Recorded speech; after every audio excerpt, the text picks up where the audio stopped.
할렐루야, 반갑습니다. 여러분 추석 명절 잘 쉬고 있으신가요? 예. 추석 더운이도 왔고 라니도 왔네요. 예. 예, 추석 명절의 이제 성경적 의미를 한번 살펴보면은 먼저 추석은 감사의 절기로 한 해 동안 하나님께서 베풀어 주신 풍성한 은혜와 수확의 축복에 감사를 드리는 절기입니다. 그 다음에 성경에 보면은 수장절, 즉 추수감사절이 나옵니다. 출애굽기 23장 16절에 나옵니다. 그 다음 추석 명절의 성경적 의미는 가족과 공동체의 화합입니다. 형제가 연합하여 동감이 어찌 그리 선하고 아름다운지요. 이게 시편 133편 1절에 나오는 말씀이죠. 그래서 추석 명절의 의미는 또 하늘 아버지께 감사와 찬양을 드리는 것으로 하나님께 예배와 감사를 드리는 겁니다. 모든 좋은 은사는 위로부터 빛들의 하나님 아버지께로부터 내려오는 것이라고 야고보서 1장 17절에 말씀하고 있습니다. 그러니까 먼저 그의 나라와 그의 의를 구해야 마땅하죠. 그래서 오늘은 마태복음 6장 24절에서 34절 말씀을 가지고 먼저 그의 나라와 의를 구하라 라는 제목으로 은혜를 나누고자 합니다. 아담이 선악과를 먹을 때 보암직했습니다. 모든 인류가 비참해져서 이를 회복시키기 위해서 예수님이 즉 제2의 아담이 이 땅에 오셨습니다. 돌로 떡을 만들라는 시험을 받으셨죠. 예수님이 죄인들이 받는 물세례도 받으셨습니다. 이렇게 하는 것이 하나님의 의를 이루는 것이라고 요한에게 말씀하셨습니다. 이는 하나님의 아들이라는 것을 입증하는 세례입니다. 예수님이 살아서 지는 십자가의 바로 물세례인 거죠. 물세례 이후에 성령이 비둘기같이 임하고 그 다음에 음성이 들립니다.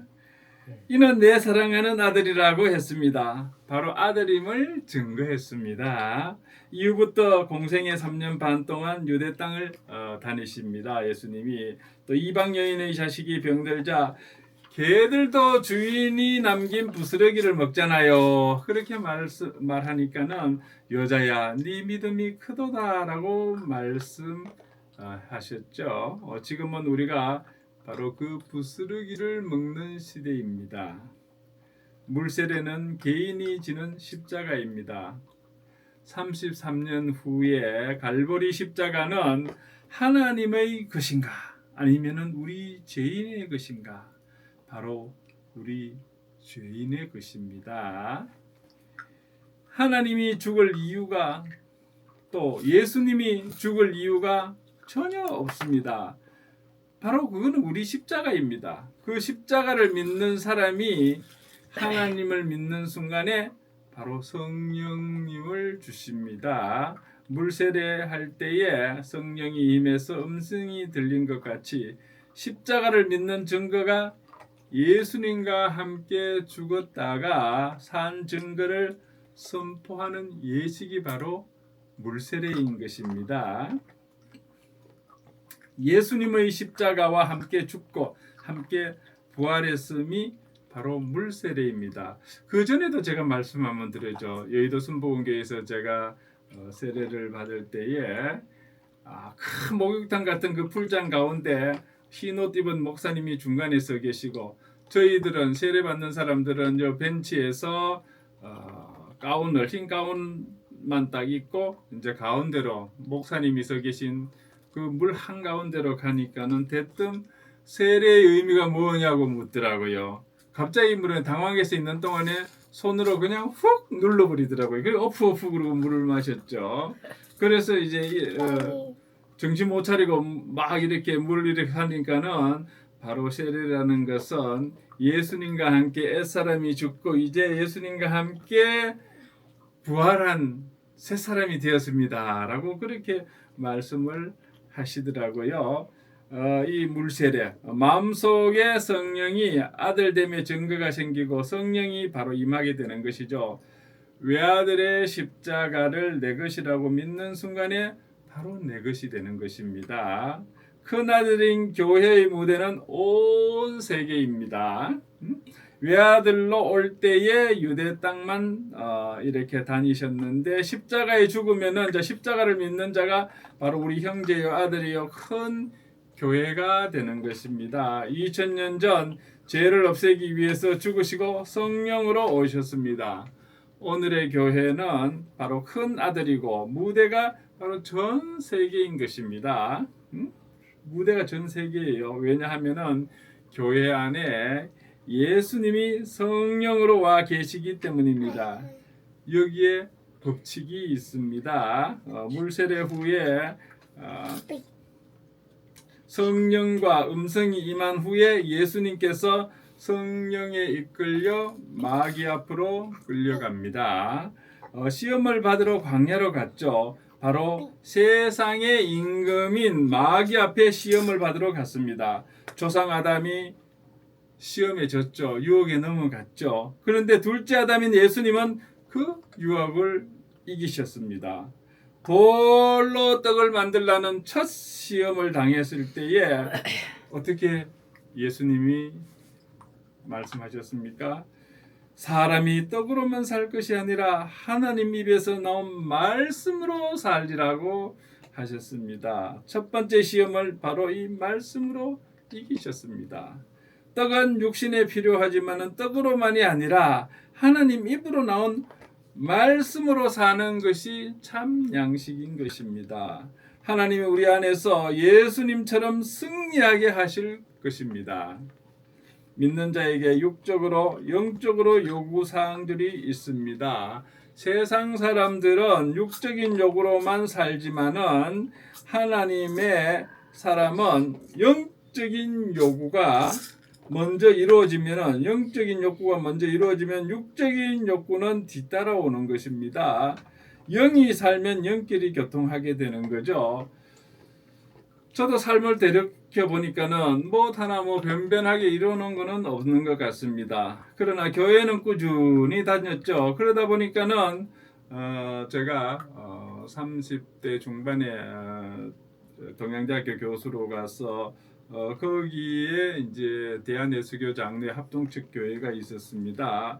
거기를 또 열심히 다니다 보니까는 젊은 교수가 열심히 좋다고 그런지 장로 안수까지 받았습니다. 그리고 서울로 와서 또 우리 교수님들이 모여서 교회도 하자 그러고 그렇게 하자다 보니까는 교회를 하다 보니까 또 신학도 공부하게 되고 그러다 보니까는 또 목사 안수까지 받아서 제가 경희대학교 글로벌 교회를 또 개척을 해서 한 16년째를 지금 섬기고 있습니다. 그리고 지나고 보니까 한 거는 특별히 없는데 교회는 꾸준하게 다녔습니다. 그러면서 교회 개척도 하고 그러다 보니까는 저렇게 먹고 사는 문제 이런 돈 버는 거는 생각지도 안 했고요. 그냥 그거는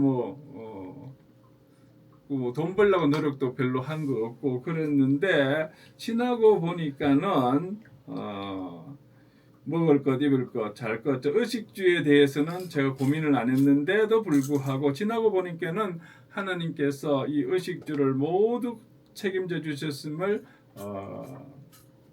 지금 깨닫고 있습니다. 참 하나님께 감사할 일이죠.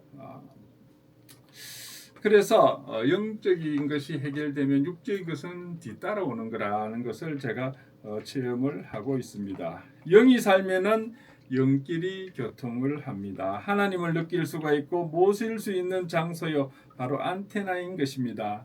우리 몸은요 바로 물질이 통하는 기능입니다. 이 사이에 사람의 본질인 또 혼이 끼어 있죠. 여기에 지정의가 있습니다. 지난 시간에 영혼육이라 그랬죠. 영혼육. 위로는 하나님을 모시고 아래로는 몸을 통해서 물질과 교통합니다. 영은 하나님께 순종하고 혼은 그 뒤를 따르고 몸이 또 그 뒤를 따릅니다. 그 영혼육입니다. 영이 잘 되면은 몸도 잘 됩니다. 제가 순복음교회 다닐 때요 항상 조영기 목사님께서 설교를 마칠 때쯤이면은 이 노래를 하셨어요. 그 삼중 축복, 오중 복음과 삼중 축복을 이렇게 사랑하는 자여 내 영혼이 잘된 같이 내가 범사에 잘되고 강건하기를 내가 간구하노라. 아멘. 바로 요한 3서 1장 2절 말씀입니다. 사랑하는 자여 내 영혼이 잘된 같이 내가 범사에 잘되고 강건하기를 내가 간구하노라 라고 되어 있습니다. 그래서 보면은 그때도 참 그 말씀의 은혜를 많이 받고 난 범사에 잘되고 강건하고 그게 뭡니까? 영혼이 잘 된다는 것은 영적 상태가 건전하고 복음 안에서 구원받고 거듭난 상태를 말하는 거죠. 그리고 범사에 잘 된다는 것은 삶의 모든 영역, 즉 일과 가정과 대인관계 등 여러 군데서 복을 누리는 것입니다. 또 강건한 건 뭡니까? 신체적으로 건강하고 질병이 없이 살며 장수하는 것을 말합니다. 그래서 우리 삶에 항상 요한 3서 1장 2절 말씀을 항상 여러분 마음에 두고 그러면서 내이면은 아마 여러분의 삶이 건강하고 형통하게 될 것입니다. 다시 한번 사랑하는 자여 내 영혼이 잘된 같이 내가 범사에 잘되고 강건하기를 내가 간구하노라.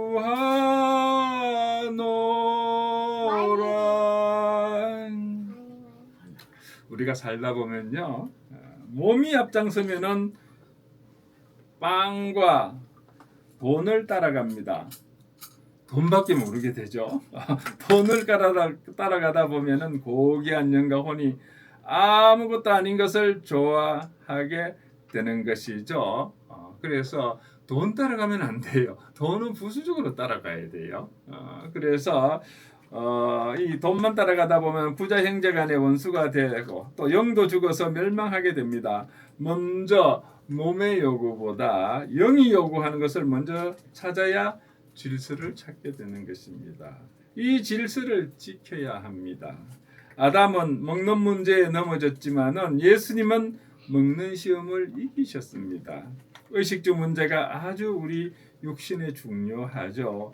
예수님을 믿으면은 영이 요구하는 영의 세계를 우선시해야 바로 하나님의 축복 속에 살아가게 되는 것입니다. 먹고 마시고 입는 문제는 자동으로 뒤따르게 된다는 것입니다. 그러면 먹고 마시고 입고 사는 의식주 문제에 대해서 한번 생각을 해봅시다. 먼저 입는 문제. 옷이죠, 그죠? 옷. 그 포에버 21이라고 아주 세계적인 의류 업체가 있었습니다. 바로 한국군이 미국에 이민 가서 창업을 해서 아주 세계적인 기업이 된 경우가 있습니다. 그분이 처음 이제 젊어서 미국 가서 주유소에 아르바이트를 했습니다. 아르바이트를 하면서 좋은 차를 몰고 오시는 분은 이렇게 기름을 넣어주고 어떤 일을 하시냐고 꼭 물어봤어요. 그러니까 대부분 좋은 차를 타는 사람은 의류업을 하더라. 그래서 이분이 돈을 벌려면 의류업을 해야 되구나. 그래서 LA에다가 옷가게를 하나 냈죠. 그래서 그 옷가게 성공해서 세계적인 기업이 됐어요. 우리 이랜드 그룹의 박성수 회장님도 온몸이 막 이렇게 이상한 병이 이게 일어서지도 누워서 몇 년을 지내면서 진짜 그 하나님 은혜로 낫고 이대 앞에 청바지 가게를 하나 낸 데부터 시작한 거죠. 그래서 이 옷 자꾸 살려면은 부자가 된다는 거. 그런 것들이 있습니다. 우리나라도 이제 옷에 대해서 상당히 관심이 많죠. 패션, 그죠? 중국, 러시아도 우리 한국의 경제 발전을 보고 부러워했죠. 또 찬양을 하기도 했죠. 또 깡통에서 자동차를 만들고 스마트폰을 만드는 나라로 우리 한국이 발전을 했습니다. 벌어들인 돈으로 모피아 양주 그리고 뭐 프랑스의 명품 와인 뭐 그런 것을 가장 많이 수입하는 나라가 한때 되기도 했죠. 독일 사람들은 보통 금소한데 제가 스페인을 가도 스페인 사람들 참 큰 차 안 타고 작은 차 타면서 금소하더라고. 우리하고 비슷하게 소득은 되지만은 그런데 한국 사람들은 사치한단 말이죠. 옷에 많은 돈을 쓰고 있고 또 이 옷이 상당히 문제죠. 옛날에 그 뭐 스캔들 일어나는 거 보니까 고위층들 그 옷 사건이 있고 그러더군요. 옷이 무엇입니까? 왜 옷이 필요합니까? 아담이 옷을 입었습니까? 옷 없이 살았습니다. 옷이 필요 없었는데 이 선악과를 따먹고 난 다음에 이 말씀을 거역하고 마귀의 말을 듣는 순간 바로 죄와 사망이 실제가 되어서 이 옷을 안 입으면 부끄럽고 수치스럽다는 것을 알게 돼서 그 두려움이 생겨갖고 이제 무화과 잎으로 이 가리개를 했지만은 이 무화과 잎은 햇빛이 지금 다 말라버렸어요. 그래서 이제 숲속에 숨었지 않습니까? 그래서 하나님께서 아담과 하와 보고 너희들이 어디 있느냐 하니까는 숨었다고 그래요. 숨었다고. 그래서 그 한자에 보면 그게 나와요. 제가 한번 적어볼까요? 원래 이 나무 목자죠, 그죠? 나무에 이 아담과 하와가 여기에다가 사람 인자가 하나씩 더 들어갔죠. 그러면은 이게 올레자. 하나님이 니들 어디 있냐 그러니까 이렇게 나무에서 두 사람의 빼꼼히 나오는 그래서 이게 올레자예요. 올레자.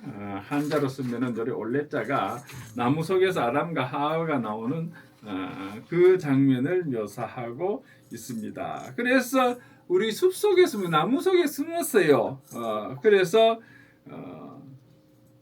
누가 너희들한테 사과나무 선악과를 따먹겠느냐. 제가 그 말금자에는 나무 두 개가 있다 그랬죠. 하나는 생명의 나무, 하나는 선악과인데 이 생명의 과일을 따먹어서 해야 되는데 이게 선악과를 따먹겠죠. 이건 누가 먹겠느냐 그러니까 여자가요. 그러니까 아담한테는 여자가요. 하와가 그랬어요. 그럼 하와한테 얘기하니까 뱀이 먹으라고 유혹했다고 말했습니다. 서로 핑계댄 거죠, 그죠? 그래서 이 치마가 해결되지 않았습니다. 그래서 하나님이 짐승 가죽으로 옷을 만들어 입혔죠. 그 짐승 그 한 마리 양이 바로 예수님인 것입니다. 예? 부활 자체가 제 두려움, 부끄러움을 없애는 것입니다. 그래서 우리가 선악과를 따먹고 난 다음에 이것이 부끄러운 줄 알게 된 거죠. 갈라디아서 3장 27절에 보면은 누구든지 그리스도와 합하기 위하여 세례를 받은 자는 그리스도로 옷 입었느니라 하고 있습니다.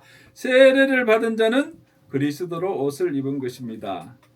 여러분 교인입니까? 그리스도의 옷을 입었습니까?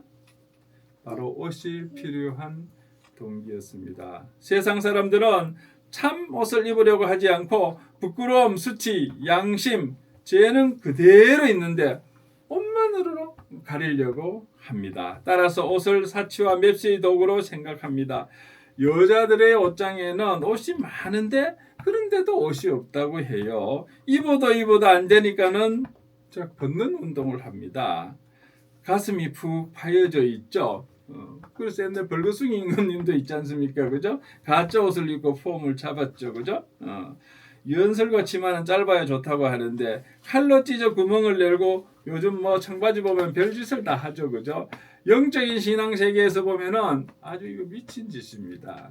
참다운 옷은 하나님만 만들 수가 있는 것입니다. 이사야서 61장 10절에 보면은 내가 여호와를 말미암아 크게 기뻐하며 내 영혼이 나의 하나님으로 말미암아 즐거워하리니 이는 그가 구원의 옷을 내게 입히시며 공의의 겉옷을 내게 더하심이 신랑이 사모를 쓰며 신부가 자기 보석으로 단장 같게 하셨습니다. 자, 여기서 구원의 옷과 의의 옷은 평생 동안 딱 한 번 입어야 합니다. 로마서 13장 14절에 보면은 오직 주 예수 그리스도 옷 입고 정욕을 위하여 육신의 일을 도모하지 말라 하고 있습니다. 오직 주 예수 그리스도로 옷 입고 정욕을 위하여 육신의 일을 도모하지 말라고 했습니다. 그리스도의 옷을 입는 순간 양심의 자유가 있습니다. 그리스도 보혈의 피밖에 없습니다. 이를 성령으로 믿어 피를 맛본 자만이 자유하게 되는 것입니다. 복음이 말로만이 아니라 성령과 제사함의 확신인 능력으로 오게 되는 것입니다. 확신이 강할 때에 자신이 생깁니다. 지식이나 물질의 힘이 아닙니다. 물질이 많아지면은 교만하게 됩니다. 제사함의 확신이 생기면은 찬송과 감사가 나옵니다. 가장 근본적인 문제가 해결되었기 때문입니다. 이것이 가장 큰 축복입니다. 여러분 기쁘지 않으십니까? 해결을 해보세요. 해결 위에는 반드시 기쁨이 찾아옵니다.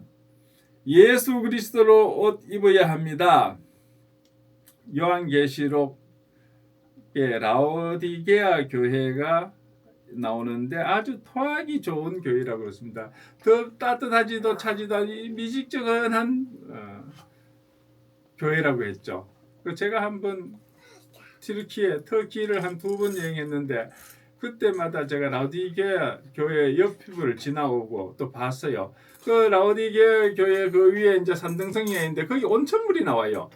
막 온천수가 흐르고 거기 수영도 할 수 있고 그래요. 근데 그 따뜻한 온천물이 이제 산 아래로 흘러서 쭉 가면 이제 들판 가운데 라오디게아가 있습니다. 그리로 물이 흘러가요. 그러고 보면 라오디게아 교회 옆으로 흐르는 또랑물은 물이 미지근해요. 온천물이 내려오다가 식어서 그런 것입니다.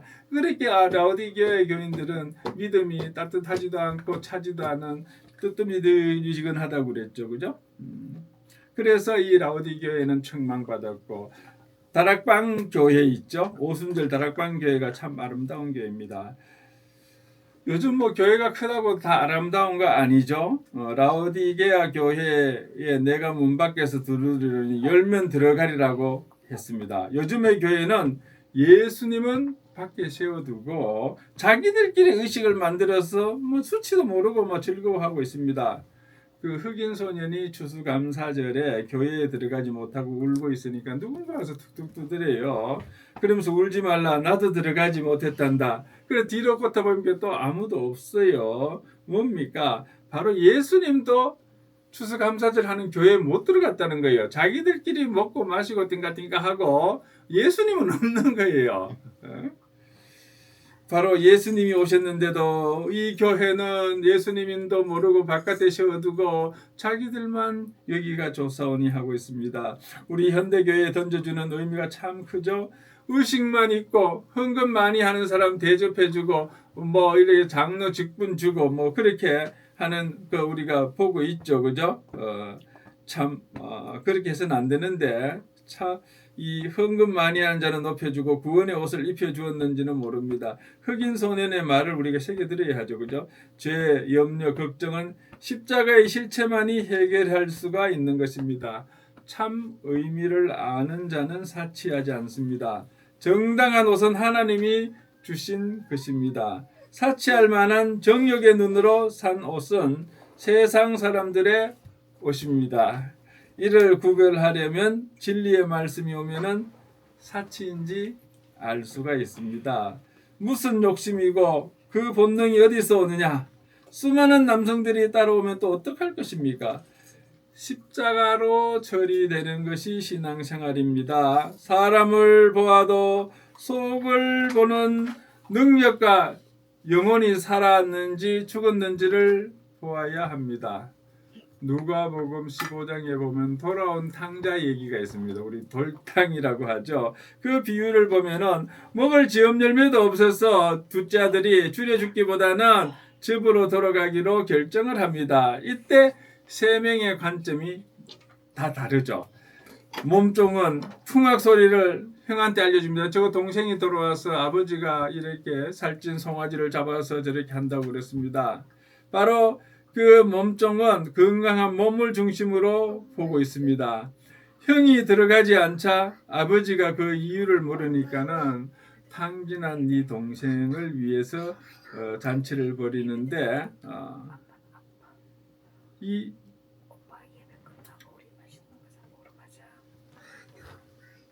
형과 이 종은 물질을 보죠, 그죠? 물질을 보죠. 아버지는 그게 아니죠. 죽었다가 살아난 영을 보고 있습니다. 몸과 물질이 아닙니다. 내 것이 다 네 것인데 왜 동생을 위해서 잔치하면 버렸다고 네가 이렇게 수선을 두느냐 이렇게 말합니다. 장남의 신앙은 율법의 신앙입니다. 염소 새끼를 찾고 있습니다. 주님이 우리의 일평생을 책임질 아버지임을 믿어야 합니다. 성경과 왜 따로 노느냐? 그렇지 않으면 기쁨이 아니라 성경의 말씀이 괴로움입니다. 소설은 밤새 읽지만은 성경은 생명인데도 보기가 싫은 게 사실이죠. 이것이 우리의 본질 아닙니까? 우리의 체질이죠. 그죠? 생명의 말씀은 매일 봐야 하는 책입니다. 글로 보지 말고 생명이 오면은 영과 교제가 되어야 합니다. 참 옷을 입으면은 사치를 하지 않습니다. 명품 바지를 입지 않고 나가도 모든 사람이 자기 바지를 보는 것처럼 느낍니다. 양말과 바지의 정신을 빼앗겨서 그것의 노예가 됩니다. 주님, 나를 십자가에 폐기 처분해 주세요. 예수님이 내 안에 사시옵소서. 내가 죽는 만큼 주님이 살아나는 겁니다. 베드로전서 3장 3절에 보면은 너희의 단장은 머리를 꾸미고 금을 차고 아름다운 옷을 입는 외모를 하지 말고라고 하고 있습니다. 외모나 옷이 아닌 속옷 즉 예수 그리스도의 옷을 입으라고 말씀하고 있습니다. 자, 그러면 이제 입는 문제 얘기했으니까 이제 먹는 문제를 얘기해 볼게요. 이식주 중에 식입니다. 이 빵의 문제도 보통 문제가 아닙니다. 살려고 먹습니까? 죽으려고 먹습니까? 우리가 살려고 먹죠, 그죠? 오늘 식사는 여러분 잘 하셨습니까? 추석 명절이라서 송편도 먹고 맛있게 드시고 계시죠, 그죠? 밥그릇을 많이 비우면은 때가 다가옵니다. 어떤 때 죽을 때가 다가오는 거예요. 내일은 더더 가까워지는 겁니다. 세상의 밥은 살려고 먹는데 그런데 먹으면 먹을수록 죽음이 다가오는 것입니다. 양식의 성분을 보면은 너무 잘 먹으면은 일찍 늙습니다. 너무 잘 먹으면은 현대병 걸리고 당뇨, 고혈압 걸려요. 잘 먹는 것도 문제입니다. 작게 먹는 것이 건강에 좋다고 해요. 많이 먹으면은 성인병, 노인병, 현대병에 걸립니다. 옛날에는 성인병, 노인병 그랬다가 성인병 그랬다가 이제는 나이 들지 않아도 그 병에 걸리니까 이제 현대병이라고 하죠. 이 세 끼의 양식이 중요하지만은 잘못 먹으면은 병이 되고 빨리 늙게 되는 것입니다. 먹어서 생활에 에너지가 되지만은 이 먹는 것에는 도덕성이 없습니다. 영양가 많은 음식을 먹어서 음욕을 이기지 못하고 남을 쥐어박는 데 힘이 되기도 하죠. 이것이 참 양식입니까? 먹을수록 죽는데 절대적인 양식입니까?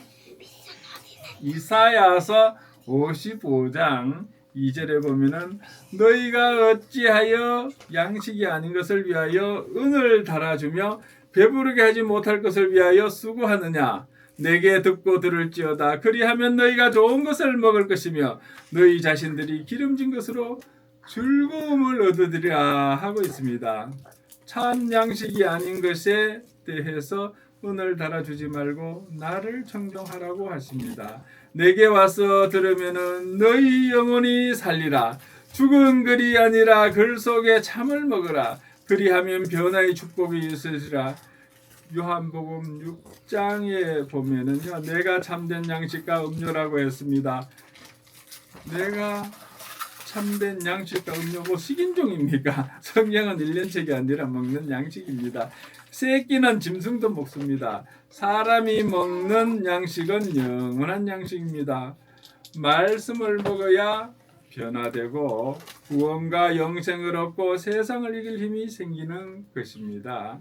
그리고 버릇도 고쳐집니다. 말씀은 살아서 운동력이 있어서 능력이 있습니다. 없었던 소망도 말씀으로 인해 생기는 것입니다. 원수를 사랑할 힘도 생기고 염려와 근심을 이길 힘도 생기는 것입니다. 성경을 읽어서 마음을 즐겁게 하면은 뼈도 윤택하게 됩니다. 뼈 안에 골수가 있고 피가 있는데 우리 피는 바로 생명 아닙니까? 그죠? 마음이 즐거우면 피가 윤택하게 되는 것입니다. 마음에 분노와 시기, 질투가 가득 차면은 만병의 근원이 됩니다. 마음이 무엇으로 즐거워집니까? 돈은 잠깐의 흥분일 뿐입니다. 쉽지는 않지만은 기쁨과 평안이 말씀에서 나옵니다. 이러한 말씀을 붙들고 매일 얼마나 여러분 보내고 있습니까? 말씀이 내 삶을 점령하도록 얼마나 여러분 기도하고 있습니까? 이렇게 입는 문제, 먹는 문제에 대해서 말씀드렸습니다. 이제 사는 주택, 의식, 주에 대해서 살펴보겠습니다.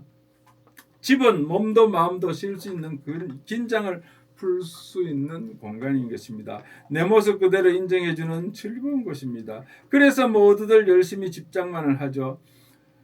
20평짜리 아파트만 있어도 참 즐겁습니다. 60평 아파트에 살면은 머리를 들고 다니죠, 그죠? 산꼭대기에서 살 아파트를 내려다 보면은 닭장처럼 보입니다. 제가 그 구룡산, 대모산을 한 번씩 가는데 거기서 이 아파트들 보면 참 닭장집처럼 다닥다닥 붙어 있습니다. 참 저렇게 닭장처럼 생긴 저 아파트 그때 보금자리인가? 평생 저것을 위해서 사람들이 왜 사는가 하는 생각이 듭니다. 평생 절약해서 집을 사보면은 내가 집을 위해 산 것인지 아니면 집이 나를 위해 산 것인지 참 일하느라 바빠서 소파에 앉을 시간이 없습니다. 집을 보아도 영원한 집이 아닙니다. 아파트를 재건축해 보니까는 참 보기에도 좋고 살기에도 편리합니다. 이 정원들을 우리 개인집 정원이라면 가꾸기 힘든데 다 가꿔주고 분수도 있고 참 아름다워요. 그래서 요즘 이제 여유 시간이 있어갖고 낮 시간 동안에 아파트를 한 번씩 돌아봤습니다. 참 잘 해놨어요. 잘 가꿔 놓았어요. 또 실만 의주와 분수가 있어서 꽃들도 아름답게 피어 있죠. 이렇게 잘 지어 놓은 아파트를 정작 이 아파트를 사기 위해서 돈 버느라고 이 젊은 날에 아침 새벽에 나갔다가 저녁에 들어오니까는 이렇게 잘 지어놓은 아파트를 누리지를 못해요. 즐기지를 못해요. 그냥 깜깜한 밤에 돌아와서 못 보고 이렇게 아름다운 집을 잘 이렇게 요즘 재건축을 해놓으면 참 아름다운데 참 이거를 보고 누리지 못하는 것이 상당히 안타까운 일이죠. 참 여러분들도 그 집장만을 했으면은 그 아름다운 집을 여러분 누리기를 바랍니다. 그러나 우리 집은 보아도 영원한 집이 아닙니다. 요한복음 14장에 내가 너희 있을 곳을 예비하러 하고 오리라고 했습니다. 어디로 가시는 것입니까? 십자가에 죽고 부활하리라는 말입니다. 십자가의 피를 흘려야 갈 수가 있습니다. 예비하는 곳이 십자가인 것입니다. 십자가가 길이요 진리인 것입니다. 그냥 한마디 던지면 무슨 뜻인지 알 도리가 없습니다. 생명을 받은 자는 아는데 육적으로 받으면 믿어지지 않고 혼란만 가중됩니다. 십자가 다음에 내가 너 안에 너희는 내 안에 거하리라고 했습니다. 영원한 집인 예수님 안에 들어가는 것입니다. 육도 영도 쉬는 곳입니다. 하나님은 예배당이 아닌 너희 안에 계시는 것입니다. 요즘은 건물을 우상화하고 있습니다. 여우도 굴이 있는데 새도 집이 있는데 인자는 머리 둘 곳이 없다라고 하셨습니다. 참 예수님은 육신이 고달팠습니다. 부활 후에 몸이 탄생되면은 교회의 몸의 머리에 그리스도가 되리라. 부활 후에 몸된 교회가 되면은 머리가 되어서 지상의 교회를 움직입니다. 몸은 유기체입니다. 생명체로 되어 있으면은 움직이는 것입니다. 우리가 팔을 꼬집으면은 아프다는 걸 느끼죠, 그죠? 또 머리가 느끼고 명령을 하죠. 몸은 머리의 뜻을 따릅니다. 지체 위에 머리가 되시는 것입니다. 그의 몸인 교회의 하나님은 그의 아들 교회를 성령을 통해서 움직입니다. 여기의 전등의 불을 멀리서 이 전등의 불이 멀리서 한전노대에서 발전시켜서 와서 우리는 빛을 밝게 하죠. 이 전기는 한전에 있는 전기나 여기 있는 전기나 똑같은 것입니다. 똑같이 밝죠, 그죠? 보호자 오른편의 하나님의 계획이나 내 안의 하나님의 계획이 같은 것입니다. 한국전력의 전기나 이 방안의 전기는 같은 것입니다. 인자는 머리 둘 곳이 없는데 구원받은 성도인 교회가 생겨서 예수님이 거기에 거처하시는 것입니다. 예수님 안에 있다는 말이 교단이나 예배당이 아닙니다. 마음의 문을 열어서 너희에게 주신 능력이 어떠한 것인지 알게 하는 마음의 눈인 것입니다. 여러분, 보이지 않으면 믿지 않습니까? 자신의 뒤통수를 보았습니까? 본 적이 없죠. 물론 거울을 2개 놓고 보면은 보일 수도 있겠습니다만은 이 뒤통수는 보이지 않습니다. 그러나 만져보면 뒤통수가 있지 않습니까? 그죠? 말도 눈에는 보이지 않습니다. 귀로 들어서 그저 알게 되는 것이죠. 눈으로 맛을 봅니까? 보는 눈이 다릅니다. 내 심령의 마음의 눈이 열려야 하나님이 보이는 것입니다. 죄를 지으면 양심의 가책을 느낍니다. 양심이 엑스레이에는 나오지 않지만은 하나님의 형상인 영혼이 사람에게 있고 사람은 영혼의 집인 것입니다. 그 집 안에 주인된 영혼이 있는 것이 사람인 것입니다. 사람은 뭐라고요? 영혼의 집입니다. 목사는 성도들의 귀까지만 우리 전합니다. 귀에서 마음까지는 성령님이 믿게 해야 되는 것입니다. 제가 아무리 좋은 성경 말씀을 얘기해도 저는 여러분 귀점만 올릴 뿐이에요. 너 마음까지 올릴 수 있는 거는 여러분 성령님께서 해주셔야 돼요. 성령님께서 해달라고 여러분 기도해야 됩니다. 간구하면은 하나님이 임재해서 깨닫게 해주십니다. 그렇게 되면은 인생은 이제 끝나는 거예요. 저는 목사는 특별한 사람이 되는 것이기 때문에 저와는 상관이 없다고 생각했었습니다. 그러나 교수로서의 삶이 이렇게 저를 목사로 만들었는데 지금에 와서 보니까는 감사할 따름입니다. 무엇을 믿을 것입니까? 하나님밖에 없습니다. 영원한 진리를 누리지 못하면 어떻게 믿고 모셔드리는지를 모릅니다. 참다운 믿음이 하나님께로부터 넘쳐나기를 주님의 이름으로 축원합니다. 예수님 안에 거한다는 것을 영적으로 깨달을 때 진정한 쉼이 옵니다. 하나님이 십자가 속에서 욕심, 교만, 염려, 죄성을 주겠는데 왜 믿지 않고 누리지를 못하는 것입니까? 내 마음이 무겁습니까? 아버지 노릇을 하려니 힘들죠. 아버지 앞에 내려놓고 쉬면서 해방을 얻으시기를 바랍니다. 예수님 안에서 쉬시기를 바랍니다. 그것이 영원한 거처인 것입니다. 시편 90편 1절에 보면은 주여 주는 대대에 우리의 거처가 되셨나이다 라고 하고 있습니다. 하나님이 우리의 거처가 되었다고 했습니다. 시편 91편 9절에 보면은 네가 말하기를 여호와는 나의 피난처시라 하고 지존자를 너의 거처로 삼았으므로 하고 있습니다. 여호와는 나의 피난처라고 했습니다. 신명기 33장 27절에 보면은 영원하신 하나님이 네 처소가 되시니 그의 영원하신 팔이 네 아래에 있도다. 그가 네 앞에서 대적을 쫓으시며 멸하리라 하시는도다. 자, 여기서 영원하신 하나님이 너의 처소가 된다고 했습니다. 아브라함의 집은 장막인 텐트 이동식 집입니다. 떠나라고 하면은 떠나는 나그네의 집입니다. 이 세상은 영원하고 튼튼한 것이 아니라 나그네요. 소망을 둘 곳이 못 됩니다. 아브라함이 돈을 많이 들이는 곳이 어디였습니까? 무덤이었습니다. 막대한 돈으로 사서 조상 아래에 아내를 묻었습니다. 묘지를 잘 사야 합니까? 근본적인 뜻이 무엇입니까? 묘지를 중요하게 여겨야 합니다. 바울은 매일 죽노라고 했습니다. 내 욕심을 죽여 묘지로 보내야 합니다. 자존심도 혼신짝처럼 여겨서 십자가에 죽여야 합니다. 넘기는 공간 속에 하나님이 채워주십니다. 십자가를 지는 삶이 영원한 거처인 것입니다. 참 집을 갖지 못하면 대골저택, 자동차, 큰 회사도 며칠만 있으면 아무것도 아님을 느끼게 됩니다. 이런 것들이 집만 되고 가족들만 모여 불평불만을 터뜨립니다. 진정으로 쉴 곳이 있는 자는 감방 속에서도 찬양과 감사가 나옵니다. 예수님 안에 영원한 거처를 삼는 저와 여러분이 되기를 주님의 이름으로 축복합니다. 사람이 떡으로만은 아닌 하나님 입에서 나온 말씀으로 살아야 합니다. 예수님이 의복이요 양식이요 영원한 집입니다. 이분을 모시면은 모두 걱정을 해결해 주시고 축복을 주십니다. 이 확신을 가진 다음에 그 후부터 어려움을 통해 자신을 깨뜨리고 배우면은 이 간증이 바로 설교가 되는 것입니다.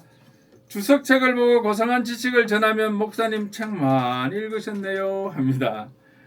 살아가는 삶을 간증하면은 설교 제목도 필요가 없죠. 있는 그대로 주님을 맛보고 주님께서 하신 일들을 간증할 뿐입니다. 서론 본론 결론도 없습니다. 내 안에 먹고 마신 그리스도를 나타내는 것뿐입니다. 강대상이나 직장의 삶에서 그것을 나타낼 뿐입니다. 참 양식을 먹을 때 평강과 확신 그리고 변화의 모든 것이 하나님께로부터 올 수가 있습니다. 하나님은 살아계십니다. 먹고 사는 걱정은 이방인이나 구하는 것이라고 했습니다. 이 말씀이 깊이 들어와 주님의 인격을 닮는 저와 여러분이 되기를 주님의 이름으로 축원합니다. 기도하겠습니다. 하나님 아버지, 오늘 그의 나라와 의를 먼저 구하라는 말씀으로 은혜 받게 해주시니 감사를 드립니다. 그동안 우리는 의식주 먹고 입고 사는 문제에 심혈을 기울여왔음을 고백합니다. 잘 먹고 잘 살게 해달라는 기도를 먼저 했습니다. 하나님의 나라와 의를 먼저 구하지 못했음을 고백합니다. 이제 기도를 할 때는 하나님의 뜻을 먼저 구하고 하나님 나라와 그 의를 먼저 구할 때에 우리의 의식주 문제는 자동적으로 따라온다는 것을 깨닫게 해주시니 감사를 드립니다. 이제부터 내 자신이 아닌 하나님의 의와 먼저 그 나라와 의를 구하고 우리의 의식주 문제는 하나님이 해결해 주시는 대로 살아가기를 원합니다. 우리의 앞길도 인도해 주시는 우리 주 예수 그리스도 이름으로 기도드리옵나이다. 아멘. 할머니. 네. 할머니. 자, 찬